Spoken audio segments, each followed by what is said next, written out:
కంచ ఐలయ్య గారు ఒక సూచన చేశారు. మహిళా కళాశాలకు చాకలి ఐలమ్మ పేరు ఉండడం ఒక స్ఫూర్తి, తెలంగాణ గౌరవానికి ప్రతిష్టకు ఇది ముందుకు తీసుకెళ్తుంది అని చెప్పి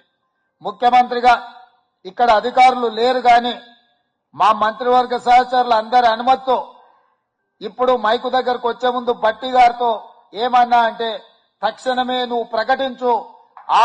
ఆ మహిళా యూనివర్సిటీకి చాకలి ఐలమ్మ పేరు పెడదాము అని చెప్పి వారు చెప్పిన వేదిక మీద ఉన్న మా సహచర మంత్రివర్గ సభ్యుల అందరి అనుమతితో ఈ రోజు పోటీలో ఉన్న ఉమెన్స్ యూనివర్సిటీకి చాకలి ఐలమ్మ పేరు పెట్టడానికి నిర్ణయం తీసుకున్నాము అని చెప్పి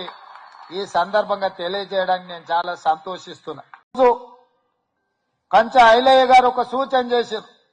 మహిళా కళాశాలకు చాకలి ఐలమ్మ పేరు ఉండడం ఒక స్ఫూర్తి, తెలంగాణ గౌరవానికి ప్రతిష్టకు ఇది ముందుకు తీసుకెళ్తుంది అని చెప్పి ముఖ్యమంత్రిగా ఇక్కడ అధికారులు లేరు గాని మా మంత్రివర్గ సహచరులు అందరి అనుమతితో ఇప్పుడు మైకు దగ్గరకు వచ్చే ముందు బట్టి గారితో ఏమన్నా అంటే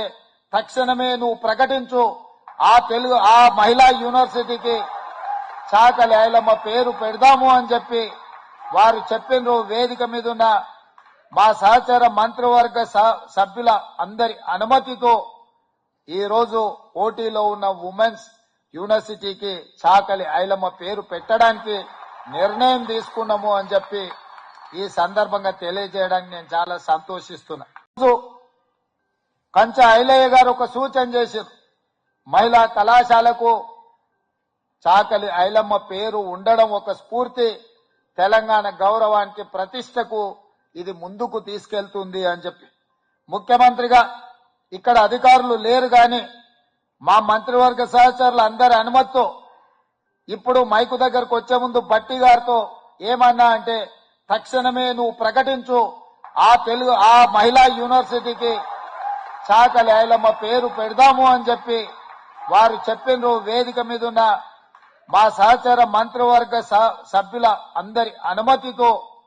ఈ రోజు పోటీలో ఉన్న ఉమెన్స్ యూనివర్సిటీకి చాకలి ఐలమ్మ పేరు పెట్టడానికి నిర్ణయం తీసుకున్నాము అని చెప్పి ఈ సందర్భంగా తెలియజేయడానికి నేను చాలా సంతోషిస్తున్నా.